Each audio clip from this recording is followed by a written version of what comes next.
दोस्तों आज हम जानेंगे, बहुत दिनों से ये बात चर्चा में है कि कोविड वैक्सीन जो बनाई जा रही है उसमें बछड़े के खून से उसे तैयार किया जा रहा है।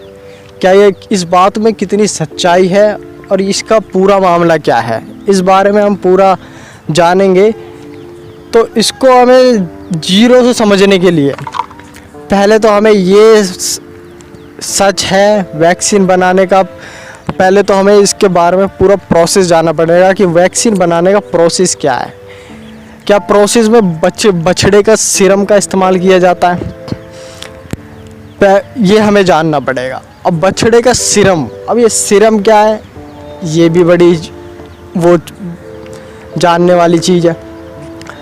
तो हम पहले सीरम के बारे में जानेंगे। दरअसल हमारा खून दो चीज़ों से मिलकर बना होता है। पहला जो है वो है सेल्स और दूसरा जो है वो है प्लाज्मा। प्लाज्मा और सेल्स जैसे कि WBC, RBC और आपका प्लेटलेट, ये सेल्स हो गए, और प्लाज्मा है, प्लाज्मा अलग हो गया। अब इन दोनों से मिलकर बना होता है हमारा ब्लड। और जो ब्लड का जो प्लाज्मा वाला जो हिस्सा है ना, उसमें भी काफ़ी सारी चीज़ें होती हैं, लेकिन दो चीज़ें ऐसी, एक चीज़ ऐसी है जो अगर उसे हम निकाल दें तो सिर्फ सीरम बचता है। तो वो चीज़ है, एक तो ब्लड के अंदर प्लाज्मा होता है और दूसरा होता है फाइब्रोनोजन। फाइब्रोनोजन वो चीज़ है जो जब किसी द्वारा हमारी चोट लग जाती है, चोट लगने के बाद आप देखते होगे थोड़ी देर में वहाँ खून का थक्का जमने लगता है, यानी क्लोटिंग होने लगती है। तो फाइब्रोनोजन क्या करता है, ऐसी स्थिति में क्लोटिंग का वर्क करता है। जब फाइब्रोनोजन को प्लाज्मा से अलग निकाल दिया जाता है तो बचा हुआ जो पदार्थ है उसको सीरम कहते हैं। तो आप यहाँ तक तो आप समझ गए होंगे कि पूरी तरह की सीरम आखिरकार होता क्या है। तो अब इस सीरम का वैक्सीन बनाने में क्या रोल है। तो दोस्तों बात वैक्सीन बनाने की है, तो इसमें क्या ज़रूरत पड़ती है वैक्सीन बनाने की, सीरम की वैक्सीन बनाने के दौरान, तो हम इसे जानेंगे।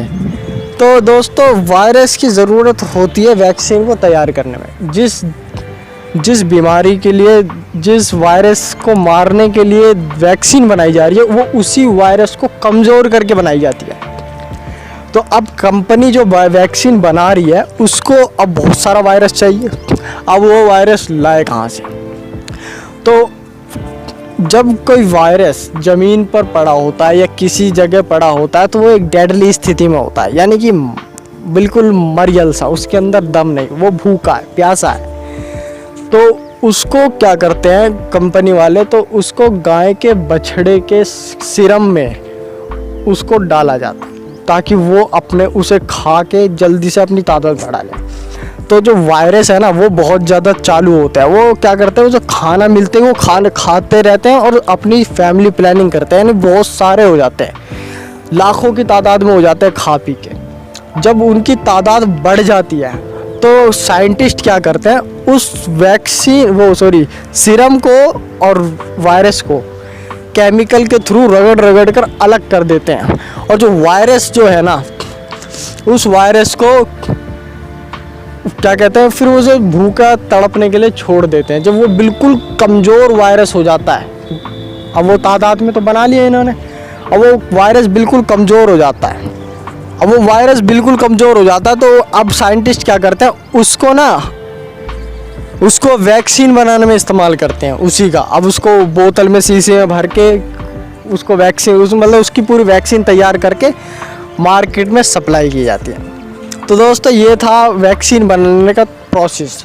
तो मैंने बताया था आपको अभी कुछ देर पहले कि जब वायरस ह्यूमन बॉडी से अलग होता है तो वो डेडली स्थिति में होता है, बिल्कुल डेडली स्थिति में कि बिल्कुल मरियल सा। लेकिन जैसे ही वो वायरस ह्यूमन बॉडी के अंदर एंटर करता है तो उसको बहुत सारा खाने को मिलता है ह्यूमन बॉडी के अंदर, बहुत कुछ, तरह तरह की चीज़ें। जब कोई आदमी तरह तरह की चीज़ें ही खाएगा, अगर हम भी तरह तरह की अच्छी अच्छी चीज़ें खाएंगे तो जाहिर सी बात है हमारी हेल्थ भी 4 गुनी अच्छी हो जाएगी। तो इसी तरह वायरस है, वायरस को बहुत सारा तरह तरह का खाने को मिलता है तो वो बहुत जल्दी तेज़ी से बढ़ जाता है और काफ़ी सारे वेरिएंट्स बना लेता है अपने उस इम्यून सिस्टम के अगेंस्ट। अब वही वायरस क्या करता है, उसी आदमी का खाता है और उसी को मारने की कोशिश करता है, यानी कि बिल्कुल घायल अवस्था में कर देता है। कहते हैं ना कि जिस थाली का खाया उसी थाली में छेद। तो ये वायरस जो है जिसका खाते हैं ना उसी को मार देते हैं। जब ज़्यादा घातक हो जाते हैं इंसान को घायल कर देते हैं और ज़्यादा घातक होने पे उन्हें मार देते हैं। तो ये था वायरस का हमारे शरीर के अंदर रोल। तो दोस्तों अब ये जो सेम प्रोसेस ना लैब में किया जाता है सीरम इंस्टीट्यूट में, जो आपने सीरम इंस्टीट्यूट बहुत नाम सुना होगा। तो ये जो भी प्रोसेस है एक सिक्योरिटी के साथ किया जाता है वैक्सीन बनाने का। मतलब अगर आप सोचो कि लैब में अगर थोड़ा सा भी वैक्सीन ये प्रोसेस लीक हो गया तो वहाँ पे जो साइंटिस्ट है जो अपनी जान हथेली पर रख के इस वायरस के साथ खिलवाड़ कर रहे हैं उनकी जान खतरे में पड़ सकती है। तो वो पूरी सिक्योरिटी के साथ बिल्कुल पैकअप के साथ वैक्सीन बनाते हैं हमारे लिए। तो दोस्तों कईयों के मन में यह आता होगा यार ये तो बछड़े का खून, बछड़े का सीरम निकाल कर, यार ये गलत बात है। तो दोस्तों ये भारत है और भारत के अंदर बछड़े का या गाय की हत्या करना कानूनी अपराध है। तो यहाँ क्या किया जाता है, यहाँ सिर्फ इम्पोर्ट हो रहा है, जो भी चीज़ है ना उसे इंपोर्ट किया जाता है। हमारे देश में वैक्सीन बनाने के लिए जो सीरम हो रहा है वो इंपोर्ट किया जा रहा है, यहाँ से नहीं लिया जा रहा। तो इस बात को ज़्यादा वो करने की ज़रूरत नहीं है कि यार वैक्सीन का सीरम बछड़ों को मारा जा रहा है, ये तो गलत बात है, ये तो कानूनी अपराध है। तो ऐसा नहीं है कि इस चीज़ को कंपनी पहले से ही उनके गाइडलाइंस में होती हैं ये सारी बातें, और ये जो है इंपोर्ट करते हैं वैक्सीन को, एक्सपोर्ट कर रहे हैं। लेकिन जो उसका जो सीरम है और भी काफ़ी सारे रॉ मटेरियल्स हैं उन चीज़ों को इंपोर्ट कर रहे हैं क्योंकि वो इंडिया में नहीं पाई जाती।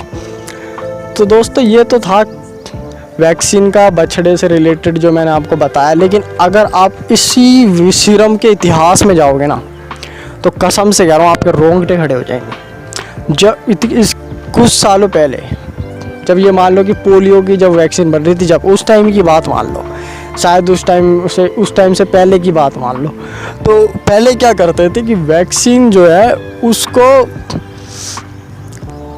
वो जो सीरम लेते थे ना वो कैसे लेते थे, जब प्रेग्नेंट जो गाय होती थी उस गाय का जो बछड़ा होता था, गाय को मार कर उस बछड़े को निकाल कर उस बछड़े का सीरम इस्तेमाल किया जाता था।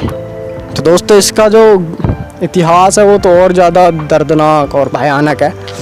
तो इस बात पे नहीं जाना क्योंकि इंसान की जो प्रजाति है उसको बचाने के लिए ही ये साइंटिस्ट ये कदम उठाते हैं, वरना उनको क्या शौक़ है किसी बछड़े को मार देना, उसमें से सीरम निकालना या और कुछ। तो दोस्तों ये प्रोसेस में है, ये एक्चुअली ये जो मेन डोज जो आपके पास आ रही है इसमें नहीं है बछड़े का सीरम। तो इसको आप बेखौफ लगाइए, कोई दिक्कत नहीं है। आपको लगानी चाहिए वैक्सीन। अगर आप 18 साल से ऊपर हैं तो आप ज़रूर लगाएं, आप कहीं काम कर रहे हैं तो आप ज़रूर लगाएं। जय हिंद। से सब सेफ रहें, समृद्ध रहें। जय हिंद।